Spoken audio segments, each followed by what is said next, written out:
You scroll through Instagram and feel that familiar pang of inadequacy. There's your friend living their best life in Bali, your classmate celebrating another promotion, your ex looking impossibly happy with someone new. You double tap, you comment something supportive, and then you close the app feeling smaller somehow, less than, like you're failing at a game everyone else seems to be winning. You craft your next post carefully, the right filter, the right caption, the right amount of casual confidence mixed with humble gratitude. You wait for the likes, the comments, the validation that you're doing this whole life thing correctly. And for a moment, when the notifications ping, you feel better, you feel seen, you feel like you matter. But then the feeling fades, and you're back to scrolling, back to comparing, back to wondering why everyone else seems to have figured out something you haven't. Why does your life feel like you're playing a character in someone else's movie? Why do your choices feel scripted, your reactions predictable, your very identity borrowed from somewhere else? You're not going crazy. You're not broken. You're just unconsciously following patterns that are older than civilization itself. Carl Jung, the Swiss psychiatrist who mapped the hidden territories of the human psyche, discovered something that changes everything once you understand it. We're all living according to ancient templates, psychological blueprints that shape our choices before we even realize we're making them. These templates, what Jung called archetypes, are running in the background of your mind right now, influencing who you date, what career you choose, how you present yourself to the world, even how you see yourself in the mirror. And until you become conscious of these patterns, you'll keep living someone else's story, while wondering why your own life feels so unfamiliar. Think about the last time you made a major decision. Maybe it was choosing your college major, or deciding to move to a new city, or ending a relationship. What influenced that choice? Was it really you, your authentic desires, your genuine curiosity, your actual values? Or was it something else? The expectation that you should be practical, or adventurous, or independent? The fear of disappointing your parents, or appearing weak, or being alone. Jung would tell you that most of our choices aren't actually ours. They're the archetypal patterns playing out through us. We think we're choosing, but we're really just following scripts that have been written in the collective unconscious of humanity for thousands of years. We're actors who've forgotten we're acting, so convinced by our performance that we believe it's real. The good student becomes the perfect employee, climbing the corporate ladder while feeling empty inside. The rebel moves from city to city, relationship to relationship, always running from something they can't name.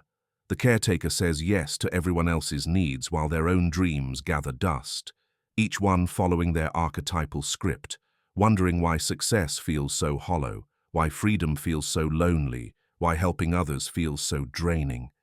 But here's what Jung understood that most people miss. These archetypes aren't just abstract concepts. They're living forces in your psyche, each one trying to control your life in its own way. Right now, as you read this, there's an internal drama playing out in your mind.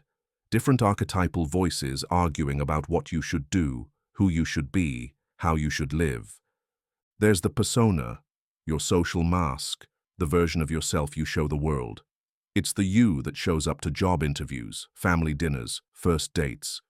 It knows exactly what to say, how to act, what to wear.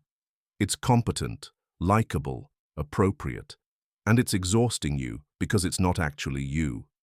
Your persona is that carefully curated Instagram feed, the professional headshot, the small talk at parties. It's the part of you that knows how to perform being successful, happy together. But underneath the performance, you're wondering if anyone would like you if they knew who you really were. You're terrified that if you stopped performing, if you let the mask slip, you'd be rejected, abandoned, found out as the fraud you're convinced you are. Then there's your shadow, all the parts of yourself you've learned to hide, deny, or reject. The anger you're not allowed to feel, the sadness you're supposed to overcome, the desires you're ashamed to admit. Your shadow is everything you judge harshly in others, everything you post angry comments about online, everything that makes you feel morally superior or righteously indignant. Notice what triggers your strongest reactions. The person who's too selfish, the the coworker who's too ambitious, the friend who's too needy. Jung would tell you that these aren't moral judgments, they're projections. You're seeing your own rejected qualities in others and attacking them there because you can't accept them in yourself. Your shadow holds your power, your creativity, your authentic desires. But as long as you're rejecting it, judging it, trying to be good by denying it, you're literally rejecting parts of yourself. You're living a diminished life, wondering why you feel so powerless, so stuck, so unable to access your full potential. And then there's your anima, or animus, your inner opposite, the qualities you've been taught don't belong to your gender, your personality, your role in life. For men, it might be sensitivity, creativity, intuition, the ability to receive rather than constantly give. For women, it might be assertiveness, ambition, logical thinking, the ability to prioritize your own needs.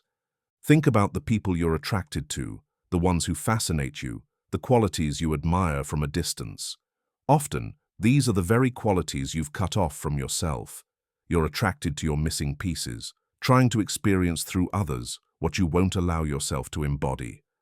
This is why so many relationships feel incomplete, why you might find yourself drawn to people who seem to have what you lack. You're not falling in love with them.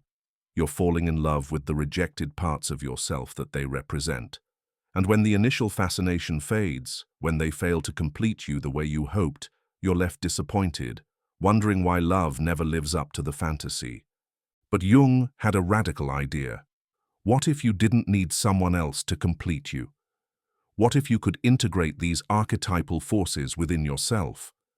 What if instead of being unconsciously controlled by them, you could consciously work with them? This is what he called individuation, the process of becoming whole, of integrating all the different aspects of yourself into a unified, authentic person. It's not about becoming perfect or getting rid of your shadows. It's about becoming conscious of the patterns that have been running your life and choosing how to work with them instead of being controlled by them.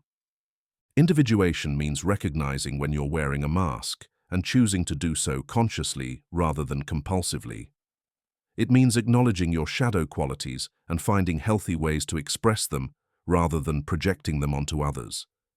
It means embracing both your traditionally masculine and feminine qualities, your strengths and vulnerabilities, your need for connection and your need for independence.